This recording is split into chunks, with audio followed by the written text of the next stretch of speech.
देखिए, आज जो है हम लोग दीर्घोत्तरीय प्रश्न को देखेंगे।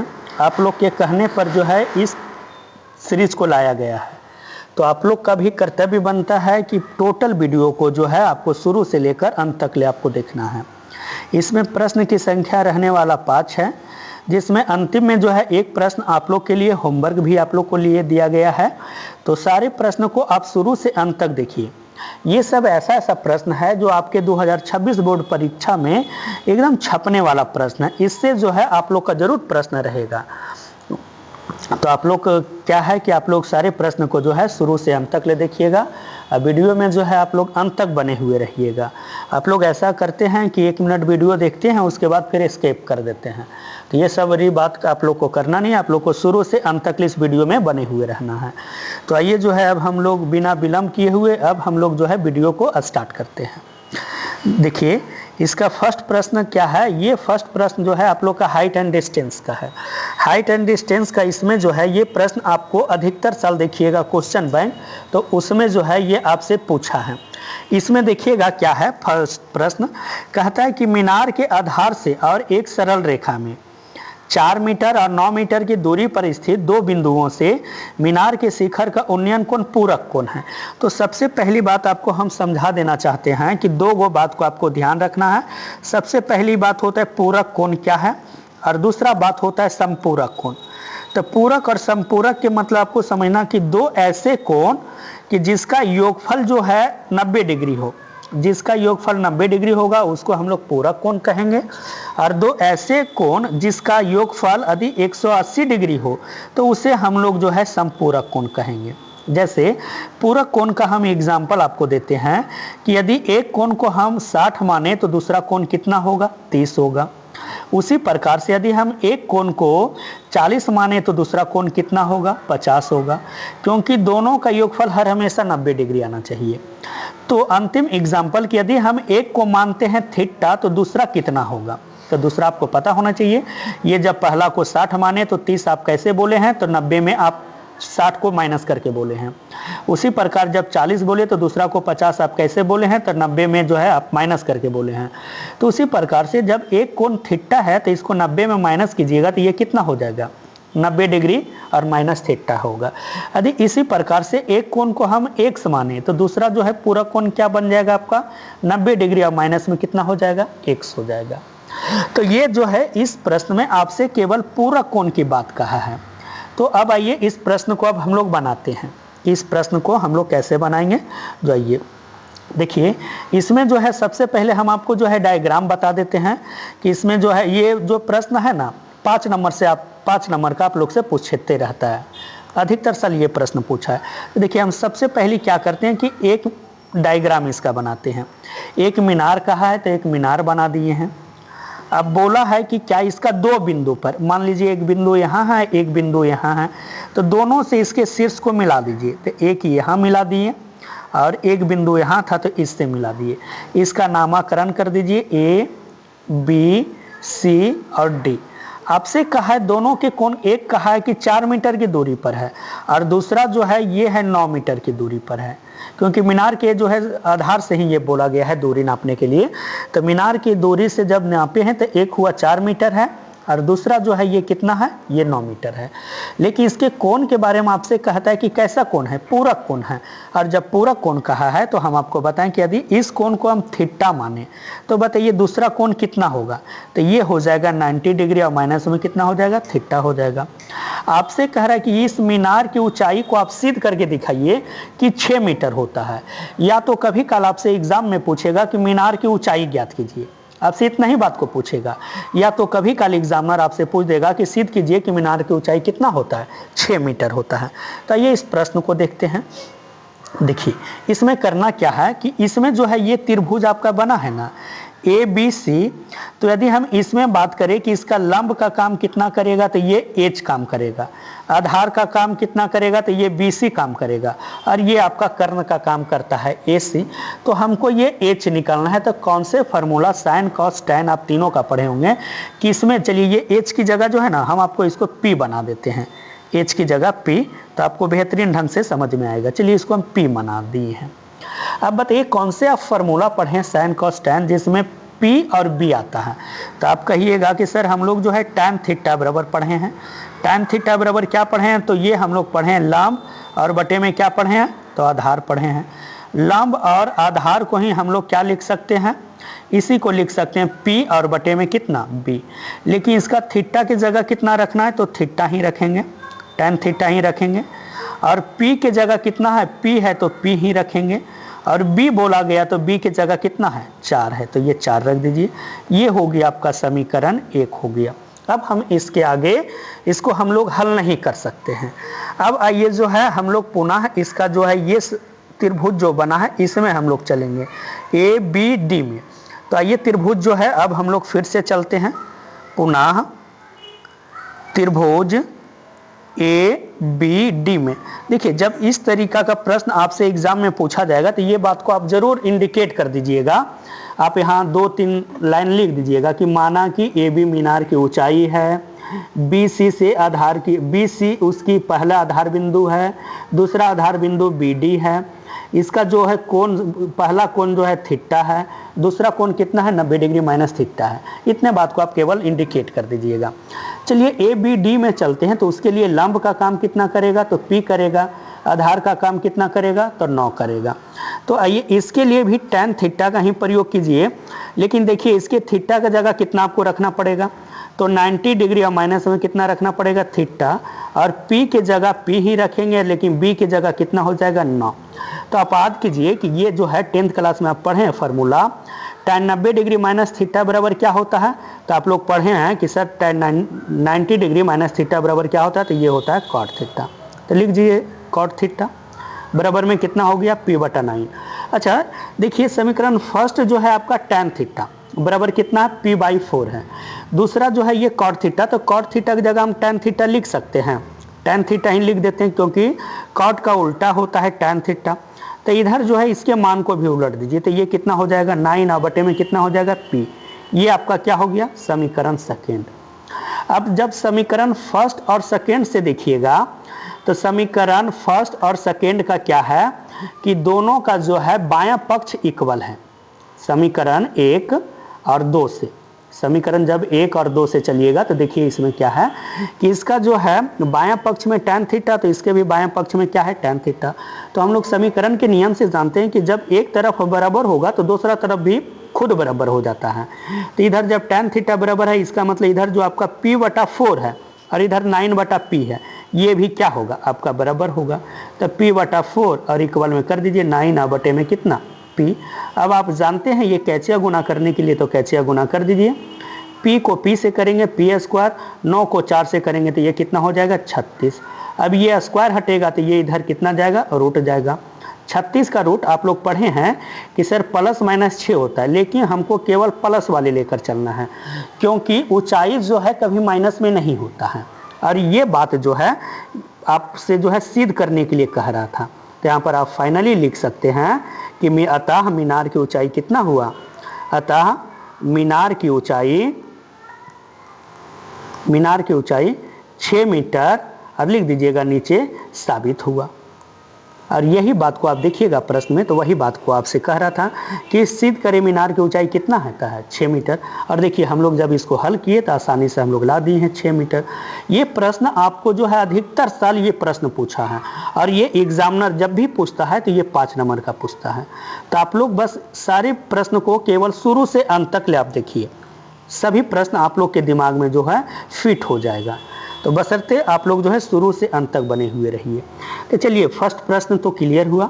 यदि कहीं डाउट होगा तो आप लोग कमेंट जरूर कीजिएगा, और जब आप लोग कमेंट कीजिएगा तो फिर से जब नेक्स्ट वीडियो हम बनाएंगे तो उसमें आप लोग का डाउट लेकर हम हल कर देंगे।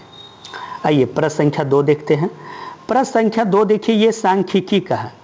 सांख्यिकी का है क्या, इसमें जो है आपसे कह रहा है कि बहुलक निकालिए। इसमें जो है आपसे कहता है बहुलक निकालिए, तो हम आपको सबसे पहले बहुलक का फार्मूला ही सिखा देते हैं कि बहुलक का फार्मूला क्या होता है। तो बहुलक का फार्मूला आप पढ़े होंगे, ऐसे आप लोग को विद्यार्थी लोग को ना याद करने में परेशानी होता है बहुलक का फार्मूला। तो देखिए इसको आसान विधि हम आपको कैसे याद करवाते हैं उसी प्रकार से आप याद कीजिएगा। सबसे पहले जो है आप इसके जो है एक बॉक्स बनाइएगा।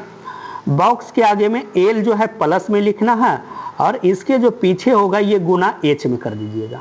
जिस प्रकार से सिखा रहे बस उसी प्रकार से आप याद रखिए, कभी नहीं आप भूलाइएगा। और यहाँ जो है इसके अंश में F1 और माइनस F0 लिखना है। जो अंश में लिखें वही बात इसके हर में लिखिए। F1 और माइनस में कितना F0। बस इसमें थोड़ा सा चेंजिंग क्या करते हैं कि F1 में 2 को गुना कर देते हैं, तो हम क्या करेंगे कि इसमें F2 को माइनस कर देंगे। ये हो गया आपका बहुलक फार्मूला। अब रही बात कि सर L किसको कहते हैं, F1 किसको कहेंगे, F0 किसको कहेंगे, H किसको कहते हैं, ये बात हम आपको सिखा देते हैं। तो बाकी सारा मान आप इसमें रख दीजिएगा, वही आपका हल कर दीजिएगा और जो आंसर आएगा वही आपका आंसर हो जाएगा। देखिए इसमें सबसे पहली बात आपको बहुलक वर्ग निकालना पड़ेगा। तो अब प्रश्न उठता है कि सर बहुलक वर्ग कहेंगे किसको, तो बहुलक वर्ग हम लोग वैसे वर्ग अंतराल को कहते हैं जिसकी बारंबारता सबसे अधिक है। तो बताइए सबसे अधिक बारंबारता किसका है, तो देखिएगा बारंबारता जो है 36 है। अब उसी के सामने जो है चले जाइएगा तो वही आपका वर्ग अंतराल बताएगा। तो बहुलक वर्ग आपका कितना हो गया, 20 से कितना हो गया, 30 हो गया। तो 20 से 30 हो गया। अब जब 20 से 30 हुआ तो ये बहुलक वर्ग आपका 2 आंसर देगा। 2 आंसर कहने का मतलब 20 और 30 में देखिए सबसे छोटा कौन है, तो 20 है। तो ये आपका एल का मान दे दिया। एल का मान कितना हुआ, 20 हुआ है। और यदि हम एच का मान आपसे पूछे तो एच में देखिए कि सब में कितना डिफरेंस है, तो सब में देखिएगा तो 10 का डिफरेंस है। तो एच का मान आपका कितना हो गया, तो 10 हो गया।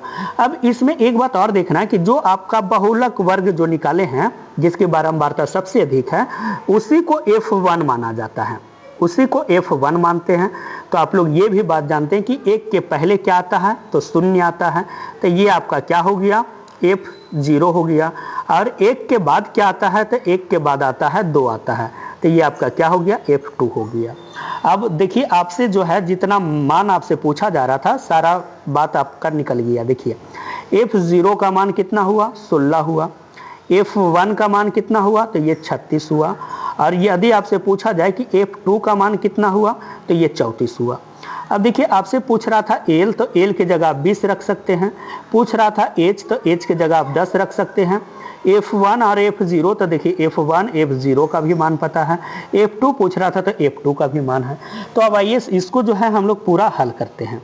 तो देखिए इसको पूरा हल करने में हम लोग रखते हैं सबसे पहले इसको एल का मान, तो एल की जगह कितना है, तो 20 है। प्लस कहता है F1 माइनस F0, तो F1 की जगह कितना है, 36 और माइनस F0 के जगह कितना, F16। बटम कहता है जो F1 आप लिख रहे हैं उसी में केवल 2 गुना करके आपको लिखना है। तो 2 गुना करके लिखते हैं F1 और माइनस कितना, F0 और माइनस F2, तो F2 की जगह कितना है, 34। और इनटू में H, तो H की जगह कितना हो गया आपका, 10 हो गया। अब इसी को हल कर दीजिए, जो आपका आएगा हल करने के बाद वही आपका फाइनल आंसर होगा। देखिए 20 ये हुआ, 36 में यदि 16 जाएगा तो ये कितना बचता है, 20 बचता है। बटा 36 दूना कितना, 72 माइनस 34 और 16 को यदि जोड़िएगा तो ये कितना हो जाएगा, 34 और 6 40 और 10 कितना हो गया, ये 50 हो गया। और गुणे में कितना है आपका, तो ये 10 हुआ। अब इसको देखिएगा तो 20 प्लस 20 और 72 में यदि 50 चला गया तो ये कितना हो गया, 22। और ये शून्य को यहाँ आप गुना कर दीजिए। जब गुना कर देते हैं उसके बाद इसी को आप हल कर दीजिए तो ये 11 बार में कैंसिल होगा और ये कितना बार में हो जाएगा, 100 बार में कैंसिल होगा। अब इसको करना क्या है, आप इसका भिन्न का जोड़ नहीं निकालिए, भिन्न का जोड़ भी निकाल के आप हल कर सकते हैं। लेकिन आप ऐसे ही देखिए कि जब 100 को 11 से दीजिएगा भागा तो ये कितना निकलेगा, लगभग 9.09 के लगभग में निकलेगा। दोनों को जोड़ दीजिए तो ये कितना निकल जाएगा, 29.09। ये हो जाएगा आपका फाइनल आंसर। तो ये था आपका बहुलक, और बहुलक निकालने का विधि कैसे है जो आप लोग सीखे हैं, और साथ में जो है बहुलक का फार्मूला भी आप आसानी से याद कर लिए होंगे। तो ये जो है आपसे पूछा जाता है एग्जाम में, हर हमेशा फाइनल एग्जाम में या तो माध्य का पूछेगा एक प्रश्न, या तो माध्यक का पूछेगा, या बहुलक का पूछता है। तो हर हमेशा आपसे एक प्रश्न पूछता है। माध्य का कौन सा प्रश्न पूछता है जो हम आपको नेक्स्ट वीडियो में बता देंगे कि वो अधिकतर साल आप लोग से वो प्रश्न पूछा है। तो आइए अब नेक्स्ट प्रश्न देखते हैं, प्रश्न संख्या 3। प्रश्न संख्या 3 क्या है, देखिए प्रश्न संख्या 3 जो है ना, ये आपका पृष्ठीय क्षेत्रफल और आयतन का है। देखिए इसमें कहता क्या है कि क्रमशः 6 सेंटीमीटर, 8 सेंटीमीटर तथा 10 सेंटीमीटर त्रिज्याओं वाले धातु के 3 ठोस गोले को पिघलाकर एक बड़ा ठोस गोला बनाया जाता है।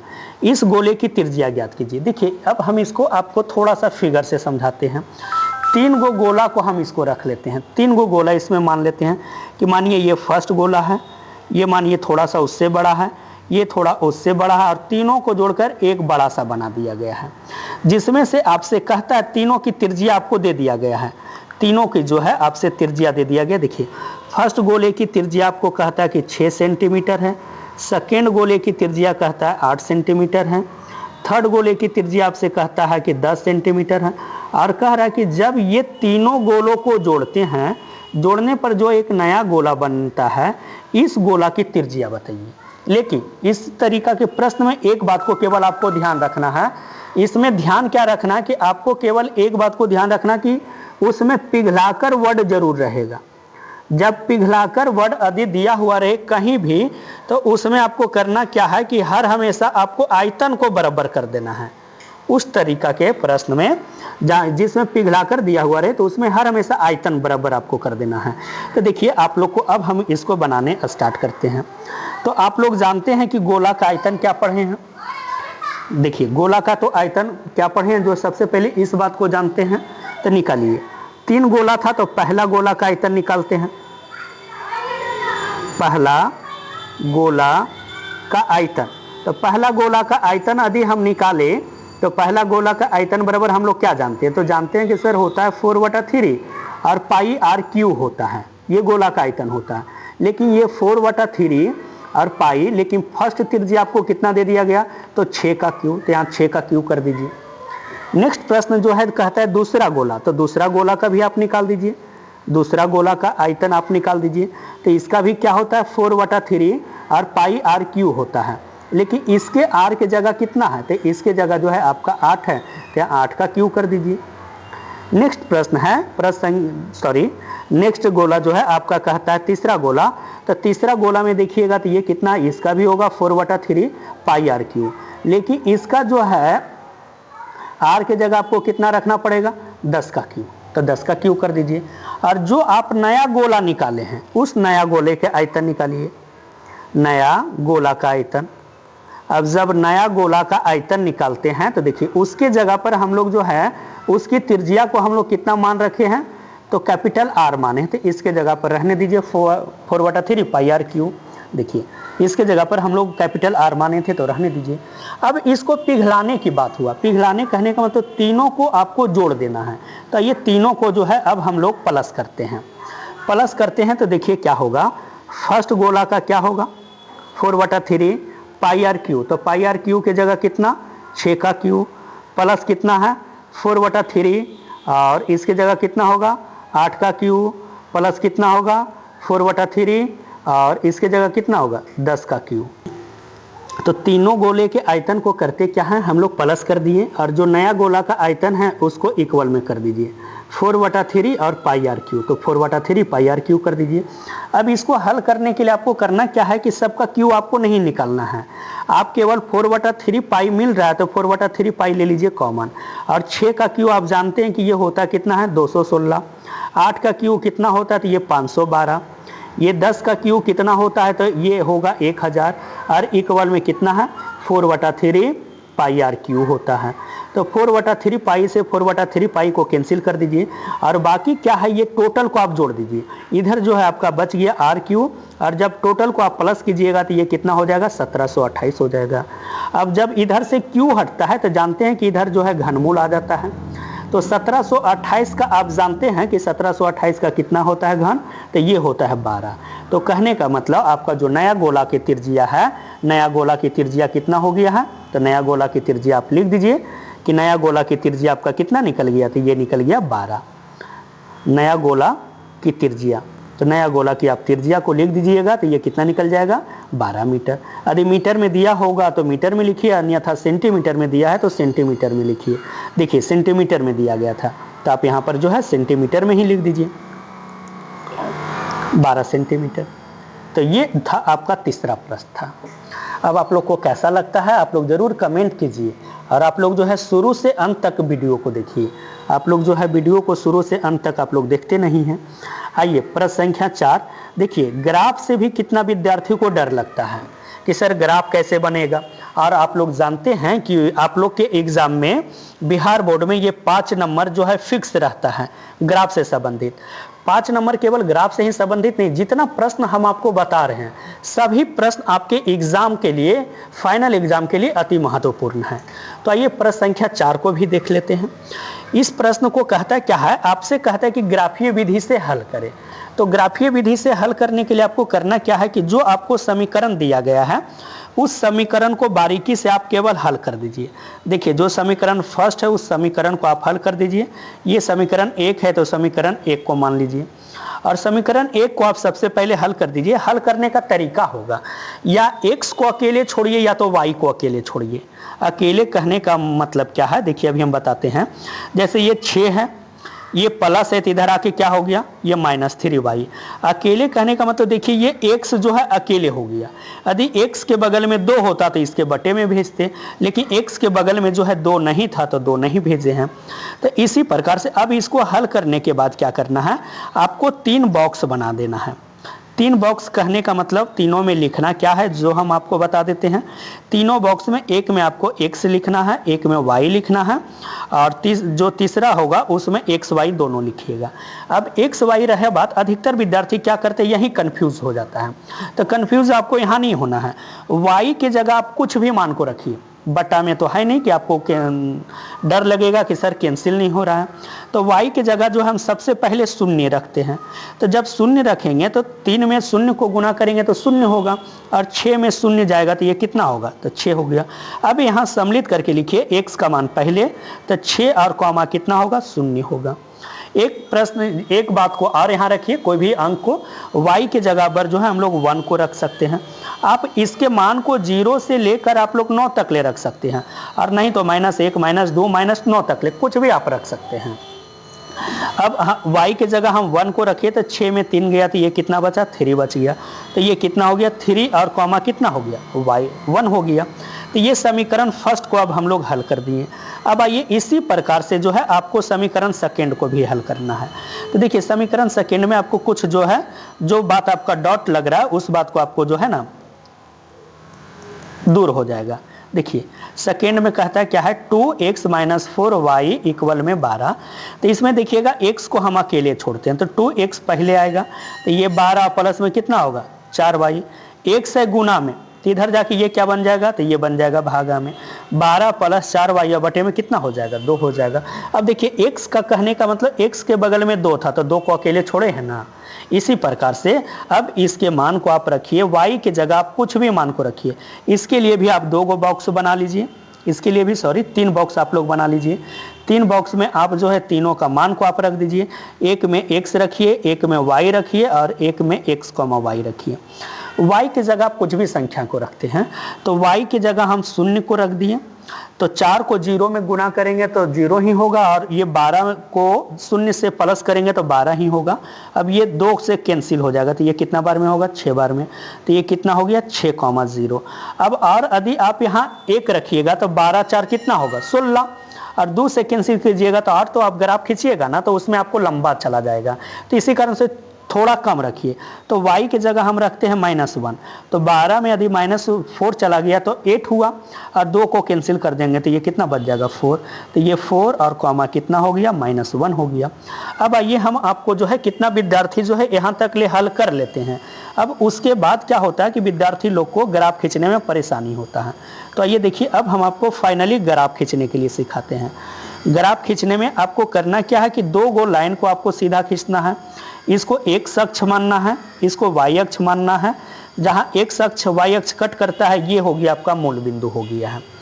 अब मूल बिंदु होने के बाद क्या है, इसमें आप नंबरिंग कीजिए। नंबरिंग करने का मतलब आप जानते हैं, निर्देशांक ज्यामिति जब आप पढ़े होंगे तो प्रथम में होता है प्लस प्लस।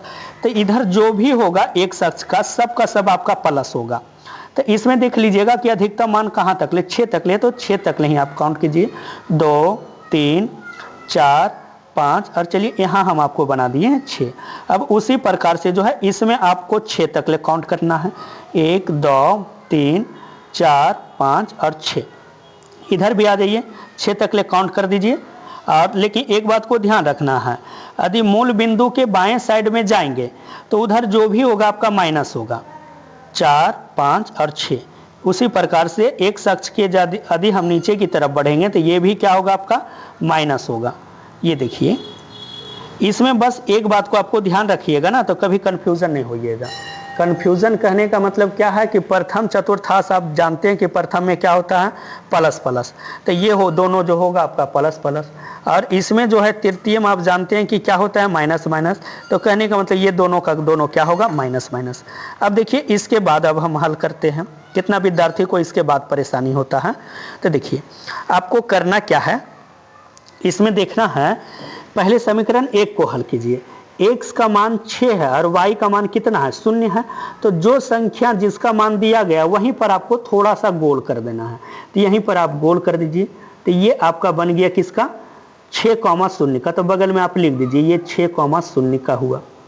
दूसरे बात आप देखिएगा तो x का मान 3 है, तो x में 3 तो यहाँ हुआ, और y का मान कितना है, 1 है। तो दोनों को जो है आप डॉट डॉट से मिला दीजिए, दोनों को आप डॉट डॉट से मिला दिए हैं। अब जहाँ से घूमा है वहीं आप इसके निर्देशांक को लिखिए, तो निर्देशांक लिखिएगा तो ये कितना हुआ, 3,1। अब जो दोनों आप डॉट को मिलाए हैं, सबसे पहले वो दोनों को आप मिला दीजिए और थोड़ा सा इसको आगे खींच दीजिए और थोड़ा सा आगे इसको खींच दीजिएगा। खींच देने के बाद इसमें आप देखिएगा तो जो समीकरण आप निकाले उसके नाम को आप दे दीजिएगा कि समीकरण का नाम क्या था। तो देखिए फर्स्ट समीकरण क्या था, x + 3y इक्वल में कितना था, 6 था, तो यहाँ लिख दीजिए x + 3y इक्वल में कितना, 6 हुआ। अब इसी तरीका से आप आइए समीकरण सेकेंड में, x का मान 6 है, y का मान 0 है, तो वहीं पर हो गया x का मान 6, y का मान 0। अब जब इसका सेकेंड पॉइंट देखते हैं तो x का मान 4 है, तो x का मान 4 यहाँ हुआ, y का मान -1 है, तो y का मान -1 में आइए। देखिए यहाँ से फिर से टर्निंग हुआ है, तो ये बात को आप लिख दीजिए यहाँ 4 और कॉमा -1। अब जो एक पॉइंट यहाँ था, एक पॉइंट ये था, ये दोनों को आप मिला दीजिए। मिला देने के बाद थोड़ा सा इसको आगे खींच दीजिए और थोड़ा सा आगे इसको खींच दीजिए। तो देखिए दोनों ग्राफ आपका कहाँ कट किया है, तो दोनों ग्राफ जो है आपका कट किया है कौन से बिंदु पर, 6,0 पर। तो आप अंतिम जो है इसका आंसर लिख दीजिएगा, इसका कटान बिंदु यहाँ लिख दीजिएगा, कटान बिंदु x बराबर 6 और y बराबर कितना हो गया, 0 हो गया। ये हो गया आपका आंसर। या इस समीकरण सेकेंड का भी आप नाम रख दीजिएगा कि सेकेंड का क्या था, 2x - 4y और इक्वल में कितना था, 12 था।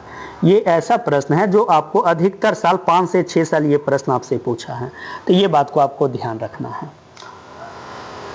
तो अब आइए यदि आप ग्राफ बना लेते हैं, तो ग्राफ बनाने के बाद आपको एक बात को और आप जो है इस समीकरण से इसको जांच कर लीजिएगा कि आपका सही बना हुआ है या गलत बना हुआ है। तो देखिए जांच आप कैसे कीजिएगा, जो समीकरण फर्स्ट है या सेकेंड उसी से आप इसको हल कर दीजिएगा। x + 3y इक्वल में 6 है, तो x का कटान बिंदु कितना है, 6 है, तो यहाँ 6 रखिए। y की जगह कितना है, 0 है, तो y की जगह आप 0 को रख के आप हल कर दीजिए। तो देखिए ये 6 हुआ, प्लस में 0 इक्वल में 6, ये 6 और इक्वल में कितना आ गया, 6 हो गया। तो इसका मतलब आप समझ जाइए कि आपका बना हुआ ग्राफ सही है। अन्यथा आप सबको समीकरण सेकेंड से चेक करना है, तो समीकरण सेकेंड से भी आप चेक कर लीजिए। x के जगह 6 रखिएगा तो 6 दूना कितना हो जाएगा, 12। y के जगह 0 रखिएगा तो ये तो 0 बन जाएगा। तो ये था आपका प्रश्न संख्या 4। तो आप लोग जो है प्रश्न संख्या 4 का भी आंसर आप लोग देख लिए हैं। अब आइए प्रश्न संख्या 5 है, ये आपका जो है सेट का अंतिम प्रश्न है। प्रश्न संख्या 5 आपका निर्देशांक ज्यामिति से है। निर्देशांक ज्यामिति में कहता है एक अक्ष पर बिंदु ज्ञात करें जो 5,3 तथा 3,5 से समदूरस्थ है। तो देखिए हम आपको एक इसका डायग्राम से समझाते हैं। मानिए कि ये बिंदु आपका A है और ये बिंदु मानिए कि आपका B है, और इसके बीच में कोई एक बिंदु P है जिसमें A का नियामक आपको दे दिया गया है 5,3, B का नियामक दे दिया गया है 3,5 और P का कहा है x अक्ष पर। जब x अक्ष पर कहे तो x के नियामक को x रहने दीजिए और y को आपको 0 मान लेना है। अन्यथा यदि आपको कहता है y अक्ष पर तो y को y रहने देते और x को हम लोग क्या मान लेते, 0 मान लेते। अब इसमें एक पॉइंट और एक्स्ट्रा आपको ध्यान रखना कि देखिए आपसे इसमें जरूर बोलता है समदूरस्थ। समदूरस्थ कहने का मतलब A और P की दूरी जितना भी, मानिए कि ये 6 मीटर है तो ये भी कितना होगा, 6 मीटर, मतलब दोनों की दूरी समान है, उसी को ही कहते हैं हम लोग समदूरस्थ कहते हैं। अब जब समदूरस्थ कहता है तो करना क्या है आपको, P से लेकर A तक की दूरी को, मतलब बीच की दूरी P से A तक की दूरी को, और प्लस में P से B तक की दूरी को आप निकाल दीजिएगा। PB आप लोग जानते हैं बीच का दूरी निकालने के लिए क्या होता है, root under x1 minus x2, तो कर दीजिए 5 माइनस x का स्क्वायर प्लस 3 माइनस 0 का होल स्क्वायर इक्वल, ये जो है P से B तक के लिए निकलिए तो x माइनस कितना हुआ, रूट अंडर x माइनस 3 का स्क्वायर हो गया, अब प्लस में 0 और माइनस किसका हो गया, 5 का स्क्वायर हो गया। अब इसी को हल कर दीजिए। तो आप जानते हैं कि जब दोनों तरफ रूट होता है तो खुद हट जाता है रूट, या तो आप खुद से दोनों तरफ वर्ग भी कर दीजिएगा तो भी आपका हट जाएगा। अब जब दोनों तरफ रूट हट गया तब देखिए इसको हल करने पर ये बचा 5 माइनस एक्स का होल स्क्वायर, तो इसको क्या कीजिए a माइनस बी के होल स्क्वायर पे तोड़ दीजिए, तो ये हो गया आपका a square plus b square और माइनस में कितना हो गया 2ab, अब प्लस में 3 का स्क्वायर कितना हुआ 9 हुआ। उसी प्रकार के इसको तोड़िए तो ये होगा a square plus b square और माइनस में कितना हो गया 2ab, तो ये हो जाएगा 6x, अब 5 का स्क्वायर आप लोग जानते हैं 25। अब इसमें देखिए जो कैंसिल होगा उसको कैंसिल कीजिए, एक्स स्क्वायर से एक्स स्क्वायर कैंसिल, 9 से 9 कैंसिल, और कोई कैंसिल हुआ नहीं हुआ। तो आइए अब इसको हल कर देते हैं। ये बच गया माइनस 10x, ये माइनस इधर आके क्या हो जाएगा प्लस 6x इक्वल में 25 और माइनस में कितना 25। तो देखिए माइनस 10 में ये 6 गया तो ये कितना बच गया माइनस 4x इक्वल में 0, और x बराबर निकाले तो ये 0 और बटा माइनस 4 इक्वल में कितना निकल गया 0 निकल गया। तो आप x माने थे p का नियामक, आपसे पूछ रहा था कि p का नियामक बताइए, तो p का नियामक बराबर हम लोग क्या माने थे, इसमें हम लोग p का निर्देशांक निकालना था, तो लिख दीजिएगा p का निर्देशांक कितना माने थे हम लोग, तो p का निर्देशांक हम लोग माने थे कितना x कॉमा 0 था, लेकिन x का मान निकल गया, x का मान कितना निकला है तो 0 निकला है, तो लिख दीजिए 0 और कॉमा 0, तो ये हो गया आपका फाइनल आंसर। अब जो है आपका अंतिम प्रश्न है प्रश्न संख्या 6, ये 6 जो है आप लोग के लिए हम लोग छोड़े हैं, आप लोग के लिए छोड़ दिए, इसको जो है आप लोग खुद आंसर इसका बताइएगा। 2 गो बिंदु दे दिया गया है जिसमें a cos थीटा कॉमा 0 तथा दूसरा जो है नियामक आपको दे दिया गया 0 कॉमा a sin थीटा, और दे देने के बाद आपसे कहा कि बताइए दोनों के बीच की दूरी कितना होगा। हम आपको 4 ऑप्शन भी बना दिए हैं, अब आपको फाइनल आंसर जो है इसका आप लोग कमेंट में कीजिएगा, और बाकी आप लोग कमेंट में ज़रूर बताइएगा कि ये वीडियो कैसा लगा, ताकि हम इस सीरीज़ को फिर जारी रखें।